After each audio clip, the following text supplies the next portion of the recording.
بسم اللہ الرحمن الرحیم. Retired major general Asif Ali Khan, professor of cardiology. آج آپ کو میں بتاؤں گا کہ بلڈ پریشر کیا چیز ہے.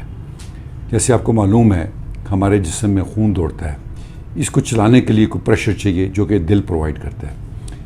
ایک حصہ اس کا رائٹ سائڈ یہی خون پمپ کرتا ہے پھیپھڑوں کو تاکہ وہاں سے ہمارا خون صاف ہو, اور دوسرا حصہ لیفٹ وینٹریکل اس کو یہی پمپ کرتا ہے تھرو آؤٹ دا باڈی, جس پریشر سے یہ خون آگے چلتا ہے اور جسم کے ایک کونے میں پہنچتا ہے. ہماری آرٹریز جو ہیں یہ نرم ہوتی ہیں, سافٹ ہوتی ہیں, الاسٹک ہوتی ہیں. جب بلڈ اس کو پمپ کرتا ہے ہارٹ تو وہ آٹومیٹکلی پھول جاتی ہیں اس کو اکوموڈیٹ کرنے کے لیے, اور جب وہ پھولتی ہیں تو اسی پریشر سے آگے بلڈ چلتا ہے. اس کو ہم کہتے ہیں سسٹولک بلڈ پریشر. جب یہ ہمارا ہارٹ کنٹریکٹ بیٹ کرنا یعنی زور لگانا بند کر دیتا ہے, ریلیکس ہوتا ہے, تو پھر بھی ایک خاص پریشر چاہیے بلڈ کو ملنے کے لیے. جو پھولتی آرٹری وہی واپس اس کو بلڈ پریشر دے دیتی ہے جب واپس اپنی جگہ پہ آتی ہے, جس کو ہم ڈائسٹالک بلڈ پریشر کہتے ہیں. یہ بچوں میں کم ہوتا ہے بلڈ پریشر, 60 سے 70 سسٹالک ہوتا ہے اور 30 سے 40 ڈائسٹالک ہوتا ہے. بٹ جو ہم بڑے ہوتے ہیں تو یہ بلڈ پریشر ہمارا بڑھتا ہے. جو ہماری عمر بڑھتی ہے تو یہ عموماً 140-150 کو کراس کر جاتا ہے. نارمل بلڈ پریشر کیا ہے؟ سسٹالک 100 سے لے کے 130 تک نارمل ہے. ڈائسٹالک جو ہے وہ 60 سے لے کے 85 تک نارمل ہے. آج کل چونکہ تھوڑے سے ہم لوور لیمٹس پہ آ گئے ہیں تو کہتے ہیں کہ 90 سے اوپر نہیں ہونی چاہیے ڈائسٹالک, اور سسٹالک 135 سے اوپر نہیں ہونا چاہیے.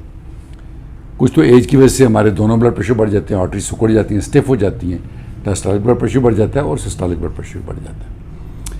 کچھ چند چیزوں کی وجہ سے ویسے بھی ہمارا بلڈ پریشر بڑھ جاتا ہے. مثال کے طور پہ اب دوڑ رہے ہوں, بھاگ رہے ہوں, بہت ہارڈ ورک کر رہے ہوں, یا آپ ایموشن میں آئے ہوں, بہت بڑا غصہ کر رہے ہوں, بہت جذباتی ہوئی ہوں, جذباتی تقریر کر رہے ہوں, تو آپ کا بلڈ پریشر بڑھ جاتا ہے. بٹ جن لوگوں کو بلڈ پریشر نہیں ہوتا تو یہ پھر بھی نارمل لیمٹس میں رہتا ہے. جن کو ذرا سا بلڈ پریشر ہو تو یہ جذبات میں آئیں, غصے میں آئیں, ٹینشن میں آئیں, شاؤٹ کریں تو یہ بلڈ پریشر اوپر چلا جاتا ہے. میں نے کہا کہ اوپر والے بلڈ پریشر کو 130 سے ہم زیادہ تصور نہیں کرتے, اور نیچے والا 85 سے زیادہ نہیں ہونا چاہیے. اب بلڈ پریشر کیا ایک آلے سے کیا جاتا ہے جس کو ہم سیگما مانیمیٹر کہتے ہیں. یہ ایک مرکری والا آتا ہے جو ہمارے ڈاکٹروں کے پاس موجود ہوتا ہے, اور ایک دوسرا ہوتا ہے جو آٹومیٹک ہے. ایک چیز تو یہ ہے کہ آپ کہتے ہیں کہ جی بلڈ پریشر ڈاکٹر کے پاس نہیں ہونا چاہیے, گھر میں چیک کرنا چاہیے, جبکہ بندے نے آرام سے نیند کی ہوئی ہو, پرسکون ماحول میں ہو, خاموشی سے ہو, تو پھر چیک کرنا چاہیے. یہ تو آپ کو معلوم ہے کہ ہر گھر میں ہر بندے کا بلڈ پریشر کرنا ناممکن سی بات ہے, بٹ جہاں فیسلٹیز ہیں وہاں پہ گھر پہ کرنا چاہیے. اگر آپ ویسے تو ہمارا جو مرکری والا جو ہوتا ہے جو ہم ڈاکٹر جس سے چیک کرتے ہیں وہ ایکوریٹ ہے, بٹ آج کل بڑے اچھے الیکٹرانک بھی آ گئے جو کہ ایکولی ایکوریٹ ہیں. آپ کف باندھ دیتے ہیں, اس کو آپ آن کر دیتے ہیں تو آپ کو آٹومیٹکلی سسٹالک اور ڈائسٹالک مل جاتا ہے. پلس ریٹ بھی مل جاتا ہے, ہارٹ ریٹ بھی آپ کو مل جاتا ہے.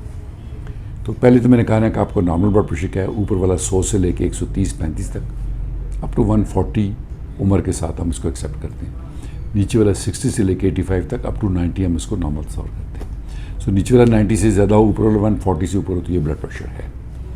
یہ ایک مائلڈ فارم میں ہوتا ہے, ایک ماڈریٹ فارم میں ہوتا ہے, ایک سیویئر اور میلیگننٹ فارم میں ہوتا ہے. کہ جب ہم آتے ہیں ہمارے پاس مریض تو اوپر والا سسٹالک 240 کے قریب ہوتا ہے, اس کو ہم میلیگننٹ ہائپر ٹینشن کہتے ہیں. یہ بلڈ پریشر کی میں کچھ تھوڑی سی کمپلیکیشن آپ کو بتاؤں گا. ایک تو متواتر بلڈ پریشر زیادہ ہونے کا مطلب یہ ہے کہ ہارٹ کو زیادہ فورس کے ساتھ بلڈ آگے دینا پڑتا ہے, جس کی وجہ سے آپ کا لیفٹ وینٹریکل تھک ہو جاتا ہے, ہائپرٹرافیڈ ہو جاتا ہے, موٹا ہو جاتا ہے, جو کہ بذات خود ایک ہارٹ کے لیے اچھا نہیں ہے. الٹیمیٹلی یہ ہارٹ فیل ہو جاتا ہے. اس کی وجہ سے دل کی بیماری جو اسکیمک ہارٹ ڈیزیز ہے, عارضہ قلب ہے, وہ بھی ہو جاتی ہے. دوسرا اس کا برین پہ ایک دم شوٹ کر جائے تو آپ کو برین بلیڈنگ, جو فالج آپ کہتے ہیں, دماغ کا ہیمریج, اسے ڈیتھ بھی ہو سکتی ہے, فالج بھی ہو سکتا ہے. تیسری چیز یہ ہے کہ آنکھوں میں روشنی ختم ہو سکتی ہے بلڈ پریشر کی وجہ سے. اور چوتھی چیز ہے کہ یہ بلڈ پریشر بہت اثر ہے تو گردے فیل کر سکتے ہیں. گردے فیل آفٹر شوگر جو کامن وجہ ہے وہ بلڈ پریشر ہے. ہائپرٹینسو کڈنی ڈیزیز, کہ بلڈ پریشر بہت زیادہ اور آپ کا کڈنی فیل ہو گیا. تو یہ انتہائی ایک خطرناک بیماری ہے. ہماری انوائرمنٹ سے بڑا وہ ہے, چونکہ آج کا سٹریس بہت زیادہ ہے, ہر طرح کا سٹریس ہے, مہنگائی کا سٹریس ہے, بے روزگاری کا سٹریس ہے, فیملیز میں بہت زیادہ ٹینشن اور پریشانیاں بڑھ گئی ہیں, بے راہ روی ہے جس کی وجہ سے ٹینشن آپ کی بڑھ جاتی ہے. ایک خاندانی بھی ہے کہ پورے خاندانوں میں یہ رن کرتا ہے.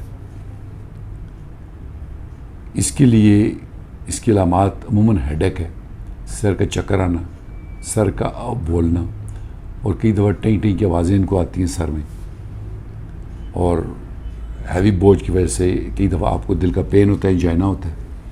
تو آپ جاتے ہیں ڈاکٹر کے پاس، تو آج کل ہر ڈاکٹر ہر مریض کو اس کا بلڈ پریشر چیک کرتا ہے تو پتہ چل جاتا ہے بی پی ہے کہ نہیں. کئی دفعہ ایسے ہوتا ہے کہ یہ اسٹریس کی وجہ سے زیادہ ہوتا ہے اور روٹین حالت میں کم ہوتا ہے.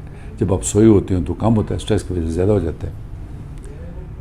ہمارے یہاں عورتیں جو خاص کر فوتگی پہ چلی جائیں تو انہیں رونا ضرور ہوتا ہے، اور روئیں گی تو بین کریں گی تو ان کا بی پی بڑھ جاتا ہے. تو ہم ان کو کہتے ہیں کہ اوائڈ کریں، اس چیزوں پہ نہ جائیں.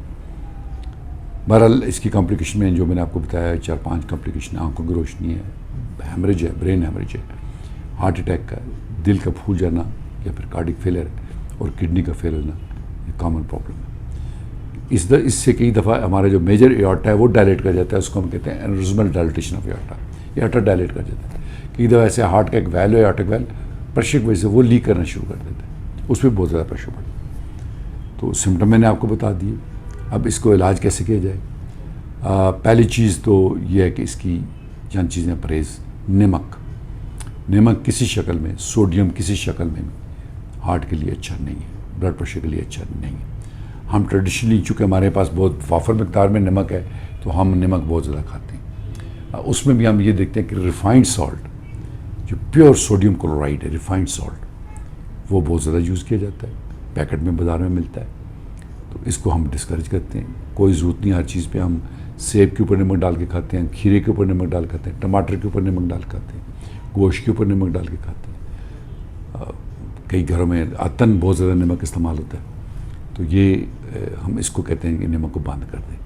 اگر اس نے استعمال بھی کرنا ہے تو ہم یہ کہتے ہیں کہ یہ جو قدرتی سالٹ ہے، کھیوڑا کا جو سالٹ ہے، اس کو پیس کے وہ تھوڑا سا معمولی سے ترکاری میں ڈالنے لگے، روٹی میں نہ ڈالیں. اگین بازار کی روٹی میں ایک تو نمک بھی ڈالا جاتا ہے، دوسرا سوڈا ڈالا جاتا ہے روٹی کو نرم کرنے کے لیے. سوڈے میں بھی سوڈیم کلورائڈ، سوڈیم ہوتا ہے، تو وہ بھی ہم اس کو ریکمینڈ نہیں کرتے. نمک ہر شکل میں آپ رکھتے ہیں. ہیوی کھانے، رچ کھانے، بازاروں کے کھانے، جنک فوڈ، یہ آپ کو چھوڑنا پڑے گا. لائٹ قسم کے کھانے کا ہم اس میں کہتے ہیں جی کہ آپ نے بہت بھاگ دوڑ نہیں کرنی، جنٹل اچھی ایکسرسائز کرنی ہے. کسی پارک میں، باغ میں، صحت افزا مقام میں جا کے سمپل واک کریں خالی پیٹ. آپ اگر 45 منٹ سے 1 گھنٹہ واک کرتے ہیں تو بڑا اس کا ریلیکسنگ افیکٹ ہوتا ہے اور آپ کا بی پی بھی ڈاؤن ہو جاتا ہے. آپ ہیلدی گیمز کھیلیں جس میں خاص کر گولف ہے. آپ اگر شکاری ہیں، شکار تو شکار کھیلیں، ریلیکسنگ ہے، مائنڈ کو یہ چیزیں ریلیکس کرتی ہیں. ہیوی ایکسرسائز آپ نہیں کر سکتے، اس سے بی پی آپ کا بڑھے گا. دوسری چیز ہے دوائیاں. یہ 4-5-6 گروپ ہیں جو ہم دوائیاں سے دیتے ہیں ان کو. اور آج کل ماشاء اللہ اتنی اچھی دوائیاں ہیں کہ وہ بلڈ پریشر کنٹرول رہتا ہے. آپ کو اپنا بی پی خود خریدنا پڑتا ہے، خود ڈائری میں صبح دوپہر شام نوٹ کرنا پڑتا ہے. ڈاکٹر جب وزٹ کریں تو تاکہ وہ دیکھ لے کہ کب آپ کا بی پی بڑھتا ہے کب نہیں بڑھتا. تو نمک کی پرہیز، کھانے کی پرہیز، لائٹ واک، خوش رہنا، اپنے آپ کو اسٹریس سے ریلیو کرنا. اس کا تو بیسٹ حال ہے جب کبھی آپ کو اسٹریس آ جائے 2-3 چیزیں جو کہ میں سمجھتا ہوں میری نظر میں. ایک تو آپ واک پہ نکل جائیں، دوسرا تلاوت سنا کریں، خاص کر سورۃ الرحمان. عبادت میں بھی آپ کو سکون ملے گا. ہر اچھی چیز کرنے میں، لوگوں کی مدد کرنے میں آپ کو سکون ملے گا. ماں باپ کی خدمت کرنے میں آپ کو سکون ملے گا. فیملی والوں کو لک آفٹر کرنے میں آپ کو سکون ملے گا. اور آپ کا بی پی ڈاؤن ہوگا اچھی ہیبٹس کی وجہ سے. تو اس کے بعد جو بھی آپ کا ڈاکٹر پرسکرائب کرے، 5-6 گروپ ہوتے ہیں ہمارے دوائیوں کے، ہم ان کو مکس کر کے دیتے ہیں. ایک ایملوڈپین گروپ ہے، ایک ARBs ہیں، ایک ACE انہیبیٹرز ہیں، بیٹا بلاکرز ہیں، ڈائیوریٹکس ہیں، کیلشیم چینل بلاکرز ہیں. تو یہ سارے کی ساری مختلف گروپ ہیں جو ڈاکٹر خود سمجھ کے ان کو دیتا ہے. آف کورس کئی کی سائیڈ افیکٹس ہوتی ہیں کہ ایسی دوائیاں جن کو دیں بہت عرصے تک تو گلے میں خارش ہو کے کھانسی ہوتی ہے، تو ہم سمجھتے ہیں کہ اس کو کون سی دوائی دینی ہے. بزرگوں کے لیے ذرا اور ہوتی ہے، ینگ لوگوں کے لیے ذرا اور دوائی ہوتی ہے. تو اس کو یہ ساری کی ساری جو میں نے باتیں آپ کی ہیں، یہ اس کو ہم اسینشیل ہائپر ٹینشن کہتے ہیں.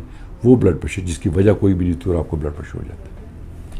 ایک بلڈ پریشر کئی بیماریوں کی وجہ سے بھی ہوتا ہے. مثال کے طور پہ کوآکٹیشن آف ایورٹا ہے ایک بیماری جس میں آپ کی بڑی شاہ رگ جو ہے جو دل سے نکلتی ہے، یہ چیسٹ میں اندر تنگ ہو جاتی ہے. تو اوپر والے پورشن میں بلڈ پریشر ہوتا ہے، نیچے والے پورشن میں بلڈ پریشر کم ہوتا ہے. اس کو ہم سرجیکلی ٹریٹ کرتے ہیں. ایک اس کی وجہ سے بلڈ پریشر ہو سکتا ہے. پھر رینل آرٹری آپ کی کوئی تنگ ہو تو اس کی وجہ سے بھی آپ کو بلڈ پریشر ہو سکتا ہے. پھر آپ کے کوئی ایڈرینل کے ٹیومرز ہوتے ہیں جو کہ ہارمونز ایسے سیکریٹ کرتے ہیں جس سے آپ کو بلڈ پریشر ہوتا ہے.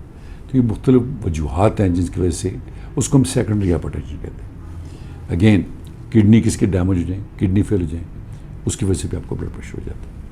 تو یہ یعنی بلڈ پریشر بذات خود کڈنی فیلر بھی کرتا ہے اور کڈنی فیلر بھی بلڈ پریشر کرتا ہے. تو یہ ایک پیچیدہ بڑی کامن بیماری ہے, بڑی فیٹل بیماری ہے. اس کا علاج ممکن ہے, اس لیے ہر بندے کو چاہیے کہ 40 سال کی عمر بعد ایگزیکٹو چیک اپ میں بلڈ پریشر چیک کرے. اگر خدا نہ خدا کسی کو ہو گیا, اپنا خود بلڈ پریشر رکھے, گھر پہ چیک کرے, ڈائری میں نوٹ کرے, اپنے کنسلٹنٹ ڈاکٹر کو وہ بتاتا رہے کہ اس کو یہ بلڈ پریشر ہے.